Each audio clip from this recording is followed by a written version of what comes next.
अस्सलाम वालेकुम फ्रेंड्स, कैसे हैं आप? उम्मीद है कि खैरियत से होंगे। फ्रेंड्स, आज की इस वीडियो में मैं आपके लिए जो है वो एक 12 वोल्ट की बैटरी तैयार करने लगा हूँ। ये मेरे पास सेट है 5-5 सेलों का। ये सेट जो है ये यहाँ पे आप देख सकते हैं कि इस तरह से अटैच है। इसी तरह ही मुझे मिले थे। आप ये जो सेल हैं ये किसी भी जो बैटरी होती है लैपटॉप की उनसे भी इस्तेमाल कर सकते हैं और आपको जो है वो मार्केट से भी मिल जाएंगे। दराज पे भी ये आपको अवेलेबल हो जाएंगे।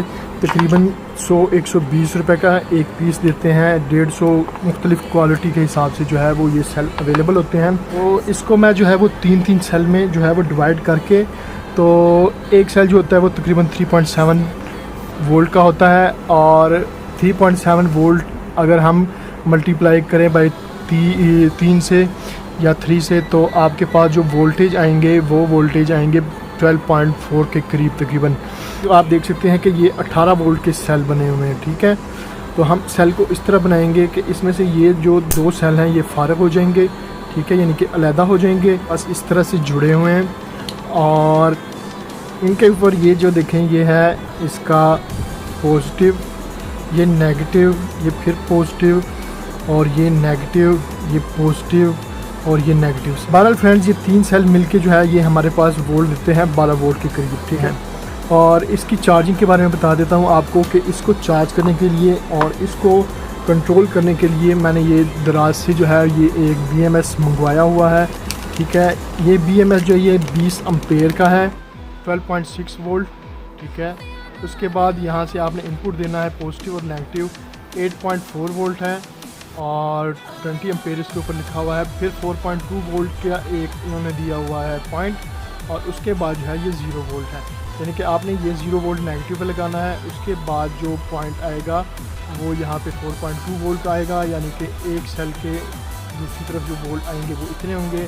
और उसके बाद 8.4 वोल्ट होगा और उसके बाद जो है वो 12.6। इस तरह से आपका ये होगा। इसके सर्किट मैं आपको बता दूंगा, दिखा दूंगा कि किस तरह से इसको हमने कनेक्ट। प्लास्टिक या बैग, श्रिंक बैग आपको इसके साथ मिल जाएगा। इसमें आप इस तरह से इस सर्किट को अंदर करके, तो जब इसको हीट देंगे तो ये मुकम्मल तौर पे जो है वो बंद हो जाएगा। इसको 3-3 बैटरियों के सेट में कन्वर्ट कर दिया है।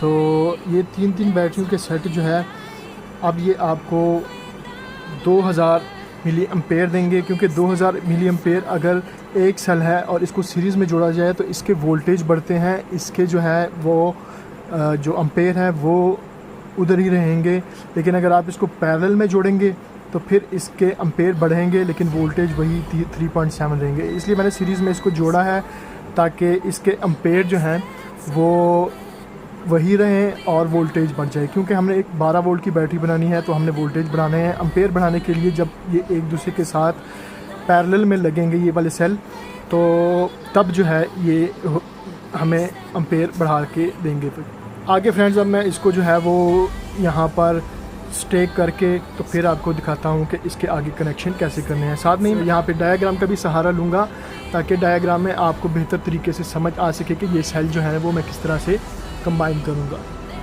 तो स्टेक करके जो है वो फिर आपको दिखाता हूँ कि ये किस तरह से जो है वो काम करेंगे। तो यहाँ पे मैं आपको ये बताता चलूँ कि पहले तो हमने जो है वो 3 सेलों को जोड़ा, वो आपको मैंने सारी डिटेल उसकी बता दी है। यहाँ से एक साइड से पॉजिटिव और नेगेटिव जो है वो हमारे निकलेंगे। ये देखिए, ये वाली जितनी भी लाइन है ये नेगेटिव हमारे पास सेपरेट है। हर सेल, ये 3 का जो सेट है इनकी नेगेटिव ये है, इस 3 की नेगेटिव ये है और इसी तरह जो बाकियों की है वो नेगेटिव यहाँ पर आ रही है। अब हमने करना ये है कि हमने यहाँ पे नेगेटिव जो है 0 वोल्ट, इन सब को आपस में सोल्व करना है। तो फ्रेंड्स, जब तक ये सोल्व होता है मैं आपको कुछ टिप और बता देता हूँ। टिप ये है फ्रेंड्स कि आपने एक तो जो है वो सब सेल्स को पहले चार्ज करना है और चार्ज करने के बाद आपने इसके वोल्टेज देखने हैं, क्योंकि अगर आप चार्ज नहीं करेंगे तो इसमें से जो डिस्चार्ज शुदा सेल होंगे या जिनके अंदर करंट कम होगा वो जो है वो बाकी सेलों से आपके करंट जो है वो एक्सट्रैक्ट करेगा, खींचेगा और बहुत तेज़ी के साथ जो है वो करंट को खींचेगा, जिसकी वजह से फ्रेंड्स ये होगा कि आपका जो सेल है वो गर्म होगा और बाकी सेलों को भी अपने साथ जो है वो हीट करेगा। और अगर कोई फॉल्टी सेल है और उसमें कोई फॉल्ट है तो उससे प्रॉब्लम ये होगी कि आपको बाद में पता नहीं चलेगा कि कौन सा सेल जो है वो प्रॉब्लम दे रहा है। आपको एक दफ़ा से फिर जो है इसको दोबारा डिसअसेंबल करना पड़ेगा और उसमें से जो है वो हीट होने वाले सेल आपको डिटेक्ट करने पड़ेंगे। तो इसलिए जो है ये आपने पहले चार्ज कर लेने हैं और चार्जिंग के दौरान भी आपने चेक करते रहना है कि कौन सा सेल जो है वो हीट अप हो रहा है। अगर कोई सेल हीट अप होता है चार्जिंग के दौरान, आपने तकरीबन 13 वोल्ट देने हैं इसको और 12.6 वोल्ट तक आप इसको दे सकते हैं। 12.6 से 13 वोल्ट के दरमियान इसको चार्ज करना है। जौन सा सेल हीट होगा आपने उसको सेपरेट कर लेना है, निकाल लेना है, नहीं तो बाद में आपका ये पूरा बैंक जो है वो आपको खोलना पड़ेगा और उसमें से फॉल्टी सेल आपको निकालना पड़ेगा। तो ये एहतियात आपने लाजमी करनी है। ये बैटरी कंप्लीट हो गई है और यहाँ पे आपको सेट में दिखाऊँ 1 2 3 4 5 6 7 8 9 सेट हैं 2000 मिली एम्पेयर के। तो ये आपके हो गए 9 दूनी 18 एम्पेयर की बैटरी रेडी हो गई है। और एक चीज़ जो है वो मैं आपको यहाँ पे बताता चलूँ, क्योंकि जौन सा सेल जो है या जौन सा सेट इसके अंदर डिस्चार्ज होगा तो वो चार्ज शुदा सेलों से जो है वो करंट लेगा और जब वो करंट लेगा तो वो बहुत तेज़ी के साथ करंट लेगा और हीट अप होगा। तो इसलिए आपने हर बैटरी के सेट को जो है वो सेपरेटली चार्ज करना है। चार्ज करने के लिए आपके पास 12.6 वोल्ट से लेके तो 13.5 वोल्ट तक आप इसको दे सकते हैं। तो हर सेट को आप सेपरेटली जो है वो चार्ज कर लीजिएगा। तो जब आप चार्ज कर लेंगे तो उससे ये होगा कि आपका जो है वो बैटरी हीट अप नहीं होगी, क्योंकि जैसे मैंने बताया है कि जहाँ पे चार्जिंग कम होगी वहाँ से करंट फ्लो होके तो दूसरे सेट के अंदर चला जाएगा और इस तरह जो है वो आपकी बैटरी एकदम बहुत हीट होगी और इसमें आपके सेल भी ज़ाया होने का ख़तरा है।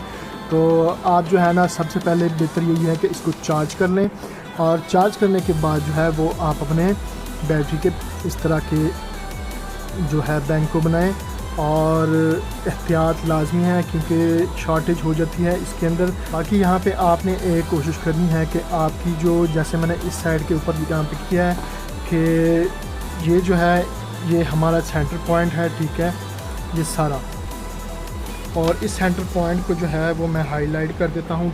अभी ये सारे सेल जुड़े हुए हैं, लेकिन यहाँ मैं आपको बताता चलूँ कि जितना आप सरफेस एरिया जिसे कहते हैं उसको बढ़ाएंगे तो करंट का फ़्लो स्मूथ होगा। कि जो तार गई हुई है ये कमज़ोर है, तो उसके लिए मैं अब ये करूँगा कि यहाँ से लेके यहाँ तक यहाँ पे एक और तार बिछा दूँगा, तो इससे इसके करंट का फ़्लो जो है वो बेहतर रहेगा और हमें मैक्सिमम जो है वो एम्पेयर आउटपुट पर मिलेंगे। तो मैं इसको करता हूँ थोड़ा सा और ओके, और उसके बाद जो है वो बात करते हैं। वो आपको जैसे मैंने बताया कि सरफेस एरिया बढ़ाने के लिए और करंट के फ़्लो को बढ़ाने के लिए यहाँ पे मैंने डबल वायरिंग कर दी है, ठीक है। आप सिंगल भी कर सकते हैं, कोई इतना इशू नहीं होगा, लेकिन अगर आपकी आउटपुट जो है वो ज़्यादा है तो आपने इसी तरह जो है वो इसका सरफेस एरिया बढ़ाने के लिए, करंट का फ़्लो एरिया बढ़ाने के लिए आपने यहाँ पर भी जो है वायर लगा देनी है और यहाँ पर भी वायर लगा देनी है।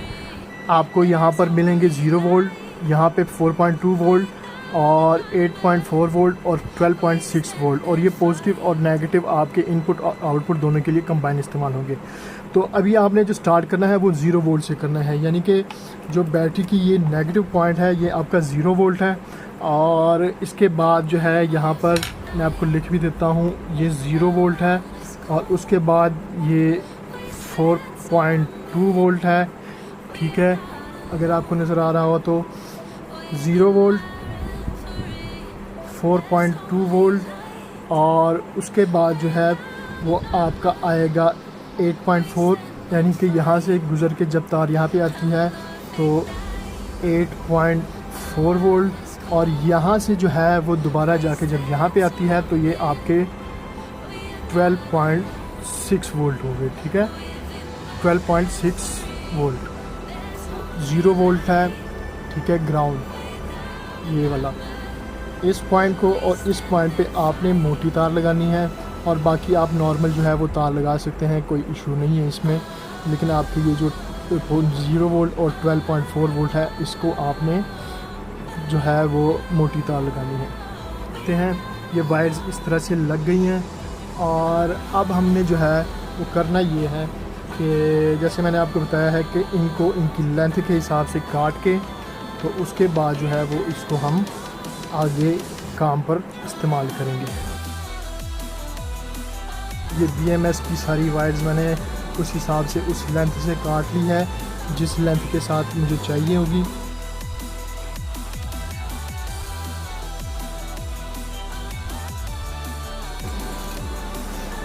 तो ये देखें फ्रेंड्स, बिल्कुल एक्यूरेटली जो है वो यहाँ पे बैटरी वगैरह की वायर्स और सारा कुछ यहाँ पे फिट हो गया है। इसको थोड़ा सा बेंड कर लेते हैं और यहाँ से जो है वो नीचे इसको ट्रांसफ़र कर देते हैं। अब हमने यहाँ पे नेगेटिव और पॉजिटिव वोल्ट देने हैं। देखिए ये ऐसे कागज़ यहाँ पे रख लिया, ठीक है, इस तरह से यहाँ पर नेगेटिव और यहाँ पर पॉजिटिव वोल्ट। तो फाइनली फ्रेंड्स मैंने इसको कुछ इस तरह से जो है वो पैक कर लिया है। ये आपको पता होगा कि इसी बैटरी के अंदर जो है ये इसकी पैकिंग होती है और ये बैटरी की सेफ्टी के लिए होती है। तो मैंने यही जो आपको रैपर्स दिखाए थे ये वाले इसके अंदर में से ये निकले थे, तो मैंने यही फ़िलहाल इसके ऊपर लगा दिए। उसके बाद मैं ये श्रिंकेबल जो है ये मंगवा के या इसके लिए PVC या कोई और जो है वो बॉडी इसके लिए अरेंज करके तो फाइनल आपको दिखा दूंगा कि मैंने इसको किस तरह से मैनेज किया है। और यहाँ पे ये और साथ में फ्रेंड्स आप ये देखें कि इसका ये जो BMS है ये फ़िलहाल मैं ओपन रखूँगा। कुछ मैंने टेस्ट करना है, कुछ इसका रिज़ल्ट मैंने देखना है कि ये मुझे क्या रिज़ल्ट देता है और उसके बाद जो है मैं फ़ाइनल वीडियो में आपको बताऊँगा कि इसकी जो क्वालिटी है, इसका यूसेज है वो किस तरह मुझे मिला है, मुझे कितना बैकअप देता है। और यहाँ पे मैं आपको लिख के देता हूँ कि ये है 12 वोल्ट 18 एम्पेयर। तो फ्रेंड जैसे कि आप देख सकते हैं अभी मैंने BMS को और बैटरी को जो है वो सप्लाई के साथ लगाया हुआ है और 1-2 दिन मुझे हो गए हैं इसको टेस्ट करते हुए। आप भी देख सकते हैं यहाँ पे इनपुट वोल्टेज जो है वो देख सकते हैं कि 14 वोल्ट इनपुट वोल्टेज यहाँ पे मिल रहे हैं। और ये मैंने एक कूलर की सप्लाई की जो बॉडी होती है उसके अंदर किट मैंने खुद 8 एम्पेयर तक की लगाई हुई है, क्योंकि इसके साथ आप बैक पे देख सकते हैं कि एक और बैटरी लगी हुई है। तो ये जो है चार्जर उस बैटरी को भी चार्ज कर रहा है और इस टाइम जो BMS के इनपुट वोल्टेज हैं जिससे ये चार्ज हो रहे हैं तकरीबन 14 वोल्ट हैं। और उसके बाद जब BMS के अंदर जो सेल हैं वो फुल हो चुकी है बैटरी और यहाँ पे हमें जो वोल्ट मिलेंगे वो आपको दिखा रहा हूँ। यहाँ 11.96 वोल्ट यहाँ पे हमें मिल रहे हैं और ये बैटरी फुल हो चुकी है।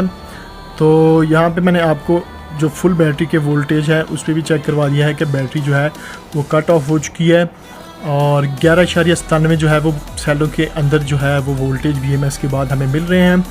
तो इसके ऊपर फ्रेंड्स मैंने ये जो है एक पंखा चलाना होता है, ठीक है। ये सीलिंग फ़ैन आप देख सकते हैं, ये सीलिंग फ़ैन है। इसको मैंने ऑफ़ इसलिए किया है कि आवाज़ में आपको प्रॉब्लम आएगी। तो यहाँ पे आपके सामने ये सारा सेटअप है, इसको मैंने टेस्ट किया है और पैक मैंने आपको बताया था कि इसके मैंने बहुत सारी चीज़ें चेक करनी हैं, क्योंकि पैक कर दूँगा तो उसके बाद इसकी सही तरह से पता नहीं लगता कि क्या मसला इसके अंदर हो रहा है, हीट हो रहा है या नहीं हो रहा। तो ये थी फ्रेंड्स आज की मेरी वीडियो। उम्मीद है कि आपको पसंद आई होगी। अगर आपको मेरी ये वीडियो पसंद आई है तो प्लीज़ चैनल की सपोर्ट और मोटिवेशन के लिए चैनल को लाइक, शेयर और सब्सक्राइब ज़रूर कीजिएगा। साथ में ही बेल के आइकॉन को भी लाजमी प्रेस कीजिएगा ताकि आने वाली वीडियोस की नोटिफिकेशंस आपको बर वक्त मिल सके। साथ में मेरे टेलीग्राम चैनल को भी फॉलो कीजिएगा, क्योंकि बहुत सारे टिप और टिक्स आपको एक ही चैनल के एक ही पेज के ऊपर डाउनलोड्स के साथ मिल जाएंगे। तो अपना बहुत सारा ख्याल रखिएगा, दुआ में याद रखिएगा। Thank you for watching, please take care, Allah हाफिज़।